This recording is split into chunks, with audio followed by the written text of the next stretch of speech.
नमस्कार, जय हिंद, जय भारत। सभी को हमारे माई मैंड एजुकेशन जुड़े रहने के बहुत बहुत धन्यवाद। आज क्लास 10 का जो एसएसटी का लेके आया हूँ, जो मोस्ट इम्पोर्टेंस आप लोग का जो होगा, ठीक है, ये जो मोस्ट इम्पोर्टेंस होगा एसएसटी का आप लोग, इसलिए कृपया के वीडियो पूरा अंत तक देखें और समझे। और इसमें भी 80 में 80 मार्क्स उठा सकते हैं आप लोग। हल्का सा दुख खबर हुआ कि आप लोग का 2 पेपर रद्द हो गया, जिसके कारण पेपर लीक होने के कारण आप लोग का एग्ज़ाम जो है 2 एग्ज़ाम रद्द हो चुका है। इसलिए दिक्कत नहीं, जिस जो बच्चे की तैयारी उसको कोई भी कितनों बार रद्द कर दे, लेकिन हल्का सा परेशानी लगता है, उसे फिर डबल से रिवीजन करना पड़ता है। ठीक है, एसएसटी में ऐसा नहीं होगा। चलिए एक एक करके हम लोग समझते हैं क्वेश्चन सहित। ठीक है, वीडियो अच्छा लगे जय हिंद जय भारत लिखना न भूलें। ठीक है, क्या बोला है, चलिए क्वेश्चन क्या बोला है, क्वेश्चन पर ध्यान दीजिएगा कि राष्ट्रवाद से आप क्या समझते हैं, यानी कि राष्ट्रवाद जो है वो क्या है। ठीक है, तो लोगों में राष्ट्र या देश के प्रति प्रेम एवं समर्पण का भाव उत्पन्न होना, जहां जनता द्वारा चुनी गई सरकार शासन चलता है, उसे राष्ट्रवाद कहते हैं। राष्ट्रवाद किसे कहते हैं, तो लोगों में राष्ट्र या देश का प्रति प्रेम, यानी कि देश के प्रति क्या करना, प्रेम करना और समर्पण करना, यानी कि अपने आप देश के प्रति समर्पित हो जाना, उसके भाव को उत्पन्न होना, जहां जनता द्वारा चली गई सरकार शासन चलता है, उसे क्या कहते हैं हम लोग, राष्ट्रवादी सरकार कहते हैं। चलिए 31 नंबर क्वेश्चन, यानी कि 31 नंबर से स्टार्ट रहेगा, क्योंकि 30 नंबर का आप लोग ऑब्जेक्टिव होगा, इसलिए 31 लेगा, कंफ्यूज मत होइएगा। ठीक है, चलिए मॉडल पेपर से नेक्स्ट मोस्ट इंपॉर्टेंट क्वेश्चन आप लोग के लिए उठाए हैं। चलिए नेक्स्ट क्वेश्चन क्या बढ़ते हैं। 32 नंबर क्वेश्चन क्या बोला है, तो ध्यान दीजिएगा। साइमन कमीशन का गठन क्यों किया गया। साइमन कमीशन का गठन जो है क्यों किया गया, तो क्यों किया गया, भारत में औपनिवेशिक शासन अर्थात ब्रिटिश शासन में संवैधानिक रूप से शासन चल रहा है या नहीं, इसकी जांच की केंद्रीय नेतृत्व के द्वारा ब्रिटेन के नई टोरी सरकार ने एक आयोग का गठन किया। यह आयोग सर टॉन की साइमन के अध्यक्ष के गठित किया गया, इसलिए कहा गया जिसे साइमन कमीशन कहते हैं। यानी कि साइमन कमीशन किसे कहा गया है, तो बोलिए क्या क्या आयोग का सर जॉन की साइमन के अध्यक्ष की गठित किया गया, जिसे साइमन कमीशन का नाम दिया गया। ठीक है,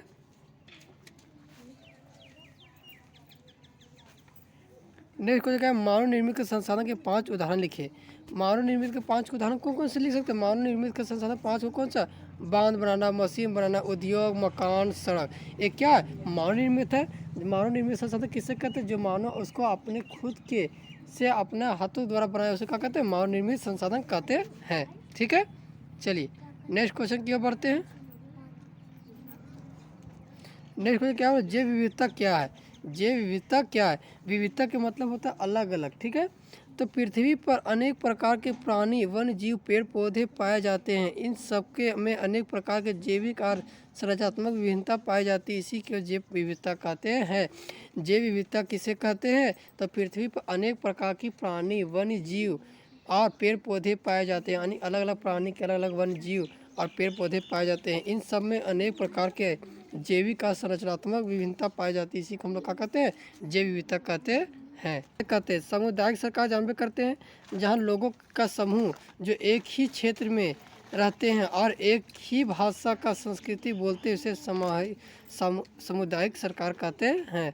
सामुदायिक सरकार ऐसा भी लिख सकते हैं और ये भी लिख सकते हैं कि सामुदायिक मतलब एक से अधिक सरकारें कार्य करना ही सामुदायिक का सरकार भी कराता है। सामुदायिक का मतलब होता है मिलजुल कर, लोगों का समूह जो एक ही क्षेत्र में रहते हैं और एक ही भाषा और संस्कृति बोलते हैं, उसी को सामुदायिक सरकार कहते हैं। शहरीकरण किसे कहते हैं, नेक्स्ट क्वेश्चन क्या है, शहरीकरण किसे कहते हैं, किसी राष्ट्र की जनसंख्या का बढ़ता हुआ आकार जब शहर की और तरफ निवास के लिए जमा होता है, उसे शहरीकरण कहते हैं। शहरीकरण किसे, मानो अपना गांव से छोड़कर कहाँ चला गया, कोई शहर चला गया और शहर में कहा गया जनसंख्या आकार बढ़ रहा है, निवास कर रहा है, निवास में रह रहा है, उसी को हम लोग शहरीकरण कहते हैं। ठीक है, नेक्स्ट क्वेश्चन क्या है, 37 नंबर क्वेश्चन, प्रति व्यक्ति आय क्या। प्रति व्यक्ति आय क्या है, किसी देश की कुल आय का कुल जनसंख्या से भाग देने पर, यानी कि कुल आय, आय के मतलब होता है इनकम, अब भाग किसे करना, कुल जनसंख्या, कुल मतलब टोटल पॉपुलेशन से क्या करना है, भागा कर देना है। ठीक है, क्या करना है, भाग, उसी क्या करते हैं हम लोग प्रति व्यक्ति आय कहते हैं। ठीक है, नेक्स्ट क्वेश्चन क्या बोल रहे हैं 38 नंबर, बाजार का क्या अर्थ है। बाजार हम लोग को क्या, बाजार से क्या अर्थ मिलता है। बाजार का मतलब है वहाँ वह जगह जहाँ वस्तुओं और सेवाओं को क्रय विक्रय होता है। यानी कि क्या होता है बाजार में क्रय और विक्रय। क्रय मतलब खरीदना और बेचना होता है, उसी को हम लोग क्या कहते हैं, बाजार कहते हैं। बाजार का मतलब ही होता है कि जहाँ पर वस्तु का सेवाएं खरीद रहे हैं अभी बेच रहे हैं, उन्हीं को हम लोग बाजार कहते हैं। ठीक है, नेक्स्ट क्वेश्चन क्या बोला है, ध्यान दीजिएगा। कृषि अर्थव्यवस्था पर प्रथम विश्व युद्ध में प्रभाव का वर्णन करें। प्रथम विश्व युद्ध का सबसे कृषि अर्थव्यवस्था पर पड़ने का प्रभाव यह है कि युद्ध पूर्वी यूरोप के विश्व बाजार में गेहूं की आपूर्ति अस्त व्यस्त हो गई हुई, तो कमांड अमेरिका जैसे देशों में गेहूं की उपज अचानक बढ़ने लगी। आने की कचुआ देशों में अचानक कचुआ अमेरिका में अचानक गेहूं की कच्ची उपज जो है अचानक बढ़ने लगी। और जैसे ही युद्ध समाप्त हुआ, कचुआ आने की युद्ध समाप्त हुआ और पूर्वी यूरोप में इस व्यापार में गेहूं की उपज की सुधारने लगी भी की अति ही स्थिति पैदा हो गई। अनाज के दाम फिर गिर गए और किसान गहरे कर्ज में कहाँ हो गए, डूब गए। ठीक है, नेक्स्ट क्वेश्चन क्या बढ़ते हैं। नेक्स्ट 40 नंबर क्वेश्चन क्या, मुद्रण इतिहास में गुटेनबर्ग प्रेस की भूमिका क्या, चर्चा करें। ठीक है, मुद्रण इतिहास में गुटेनबर्ग की प्रेस की भूमिका इस प्रकार है। पहला क्या, गुटेनबर्ग प्रेस ने सूचना के प्रसार में क्रांति लाई। कहाँ लाई, सूचना के प्रसार में क्रांति लाई। ठीक है, इसमें यूरोप के पूर्ण जागरण और आधुनिक युग के संक्रमण का अहम भूमिका निभाई। तीसरा क्या, गुटेनबर्ग प्रेस में सत्ता संरचनाओं को बदलाव लाया। गुटेनबर्ग प्रेस के पुस्तक उत्पादन का उछाल लाया। गुटेनबर्ग के यूरोप में लेटर प्रेस प्रिंटिंग का शुरुआत किया। ठीक है, इस प्रकार से हम लोग जानेंगे। वर्ण संरचना का उपयोग के वर्ण संरचना के मतलब कुछ होता है बचाव। ठीक है, वर्ण संरचना के निम्नलिखित उपाय इस प्रकार बचा जाए। वनों को काटने और वृक्षरोपण के दरों को समान अनुपात में होना चाहिए, तो हम लोग क्या कर सकते हैं, बचा सकते हैं। काटना भी उतना ही है जितना लगाने की क्षमता होना चाहिए। ठीक है, वनों की आग में सुरक्षा के लिए निरीक्षण गृह और अग्नि सुरक्षा पग बनाया जाना चाहिए। वनों की आग की सुरक्षा के लिए निरीक्षण गृह और अग्निरक्षा पग बनाया जाना चाहिए। ठीक है, वन रक्षक और नियम एवं कानूनों का कड़ाई का पालन होना चाहिए। यानी कि वन को लोग अगर बचाने के लिए सबसे पहले नियम और कानून को जो है उसको कड़ी से पालन करने चाहिए। सामाजिक वानिकी को प्रोत्साहित करना चाहिए कि हम लोग हमारे समाज में जा प्रोत्साहित करना चाहिए कि जंगल के काटने से हम लोग को बहुत ही नुकसान हो सकता है। ठीक है, इस प्रकार से हम लोग 5 लोकतांत्रिक सरकार में सत्ता के सजारी का क्यों जरूरी है। लोकतांत्रिक सरकार में सत्ता के सजारी जो है वो क्यों जरूरी है। लोकतांत्रिक सरकार में सत्ता के सजारी जरूरी है क्योंकि इससे कई फायदे होते हैं। पहला फायदा क्या है, सत्ता के सजारी लोकतंत्र में आत्मा है। सत्ता के सजारी लोकतंत्र की कच्ची आत्मा है। यह सभी नागरिकों का समान अवसर का अधिकार देती है। सभी का समान मतलब इक्वल, ठीक है, बराबर अधिकार देते हैं। सेकेंड नंबर क्वेश्चन क्या है, इससे सत्ता का केंद्रीकरण नहीं होता और विभिन्न समूहों और समुदायों को सत्ता में हिस्सा मिलता है। इसमें कहा सत्ता में हिस्सा मिलता है। इससे देश की एकता मजबूत होती है। इससे देश की एकता क्या होती है, मजबूत होती है। इससे राजनीतिक व्यवस्था के स्थायी होते हैं। ठीक है, इस प्रकार के हम लोग लिख देंगे। ठीक है, 5 को पॉइंट बना के लिख देंगे। 5 नंबर के 5 पॉइंट कम से कम बना के लिए। नेक्स्ट क्वेश्चन क्या है, चुनाव आयोग के प्रमुख कार्यों को स्पष्ट करें। ठीक है, चुनाव आयोग जो है सबसे पहले प्रमुख कारण क्या क्या है से देखिए। चुनाव आयोग का समय समय पर मतदाता सूची को संशोधित करके उसे देश भर में सभी पात्र मतदानों को क्या करना चाहिए, पंजीकृत करना चाहिए कि रजिस्ट्रेशन कराना चाहिए। यह देश में राजनीतिक दलों के मान्यता प्रदान करता है और उसे चुनाव चिन्ह प्रदान करता है। सबसे पहले पंजीकृत करेगा, रजिस्ट्रेशन कराएगा। रजिस्ट्रेशन कराने से बाद क्या चाहिए होता है, फिर उसको एक चिन्ह मिलता है, लोगो मिलता है, जिससे लोग उसे क्या करें, वोट दे सके। जैसे कमल छाप हो गया, हाथ छाप हो गया, ये सब करके तीर छाप हो गया, ये सब के इसको मतदाता का चिन्ह मिलता है। ठीक है,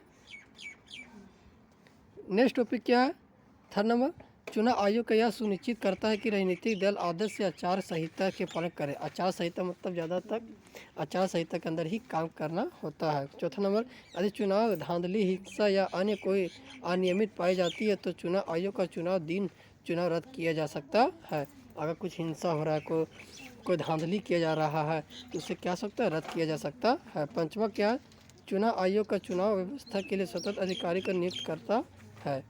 ठीक है। 45 नंबर, जातिवादी से दुष्प्रभाव क्या है। पहला, जातिवाद के दुष्प्रभाव से निम्नलिखित कारणों में से है। पहला, सामाजिक असमानता या जातिवाद के उच्च नीच की भावना को उत्पन्न होती है। सेकंड क्या है, जातिवाद में एक जाति दूसरे जाति को पीड़ा पहुंचाती है व शोषण करती है। ठीक है, दुष्प्रभाव है। सामाजिक असमानता का जातिवाद के कारण जनता विभिन्न वर्गों में कहा जाती है, बढ़ जाती है। बहुत बढ़िया है, बढ़ जाती है। ठीक है। नेक्स्ट क्वेश्चन, क्या इंटरनेट से अब क्या लाभ होता है। इंटरनेट से हम लोग को क्या लाभ होता है। तो इंटरनेट से हमें निम्नलिखित लाभ होते हैं इस प्रकार। पहला, इंटरनेट से आप आसानी से किसी भी जानकारी को प्राप्त कर सकते हैं। यानी कोई भी जानकारी प्राप्त करना हो तो तुरंत किसकी ज़रूरत पड़ता है, इंटरनेट की ज़रूरत तुरंत आसानी से हो जाता है। इंटरनेट से आप किसी से भी संपर्क में कर सकते हैं, यानी कि इंटरनेट से ही हम लोग किसी के संबंधित के अंतर में आने के संपर्क में आ सकते हैं। तीसरा क्या है, इंटरनेट से आप ऑनलाइन ऑर्डर बेच या मंगा सकते हैं। इंटरनेट के आपसे ट्रेन और हवाई अड्डे का टिकट भी ऑनलाइन बुकिंग कर सकते हैं। ठीक है, इस प्रकार से हम लोग क्या लाभ है। वीडियो अच्छा लगे ज़्यादा लाइक कीजिए, सब्सक्राइब कीजिए। हिंदी भाषा लिखना ना भूले। जर्मनी एकीकरण की प्रक्रिया का वर्णन। पहला, जर्मन संघ के उदारवादी मध्य वर्ग 1848 में फ्रैंकफर्ट सदस्य में मिले। इनका उद्देश्य यह है कि जर्मनी को एक राष्ट्र बनाना, लेकिन उनकी योजना असफल हो गई। उनकी योजना असफल हो गई। इस योजना को राजशाही और फौज की ताकतों में दबा दिया। तीसरा, फरसन में प्रथम मंत्री ऑटो ऑन बिस्मार्क ने जर्मन संघ के लिए आंदोलन का नेतृत्व किया। ठीक है, इसमें महात्मा गांधी द्वारा शुरू किया गया असहयोग आंदोलन के महत्व और प्रभाव को विवेचना करें। पहला क्या है, महात्मा गांधी द्वारा शुरुआत किए गए असहयोग आंदोलन का महत्व और प्रभाव इस प्रकार से है। पहला, इस आंदोलन में ब्रिटिश सरकार को हिलाकर रख दिया था, यानी कि इस आंदोलन में ब्रिटिश सरकार को क्या हिला के रख दिया था। सेकेंड, इस आंदोलन में भारतीयों को अनेक उनके राजनीतिक अधिकारों के प्रति जागरूक किया जाने की फैलाया। ठीक है। तीसरा, इस आंदोलन ने ब्रिटिश अन्याय का विरोध किया। चौथा, इस आंदोलन का भारतीय स्वतंत्रता संग्राम का किया बदलाव लाया। फोर नंबर क्या, इस आंदोलन में देश की स्वराज और स्वदेशी स्थानों की स्थापना किए बढ़ावा दिया। ठीक है, इस प्रकार के 5 पॉइंट लिख देंगे बना के। ठीक है।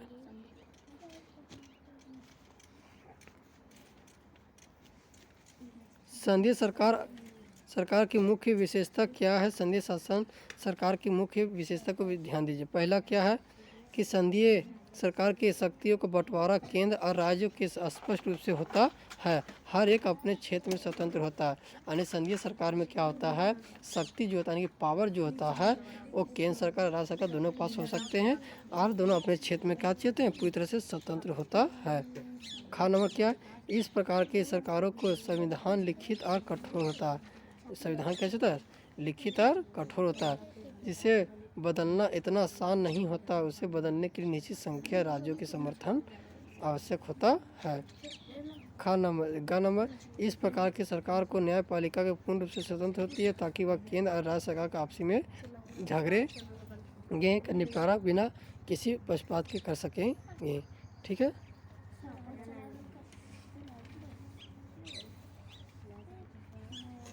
इस प्रकार की सरकार को जैसे संयुक्त राज्य अमेरिका में है, बाकी बची हुई शक्तियों के राज्य में प्राप्त है। 51 नंबर, लोकतंत्र में राजनीतिक दलों की भूमिका एवं कार्य को लिखे। लोकतंत्र में राजनीतिक दलों की भूमिका एवं कार्य निम्न प्रकार के। पहला, विश्व में बड़े देशों जिनकी लोकतांत्रिक व्यवस्था है, क्योंकि हम इन बड़े देशों में एक व्यक्ति द्वारा शासन संभव नहीं है, इसलिए कई लोगों के समूह मिलकर एक शासन करते हैं। क्योंकि बड़ा देश में क्या होता है कि एक व्यक्ति से संभव नहीं हो पाता, इसलिए अलग अलग राज्य सरकार होते हैं, स्थानीय सरकार होते हैं, केंद्र सरकार होते हैं, गृह मंत्री होते हैं, सब अलग अलग सरकार होते हैं। चलो 4 आप लोग के बता दें सब्जेक्टिव क्वेश्चन। वीडियो अच्छी लगे जय हिंद जय भारत लिखना ना भूलें।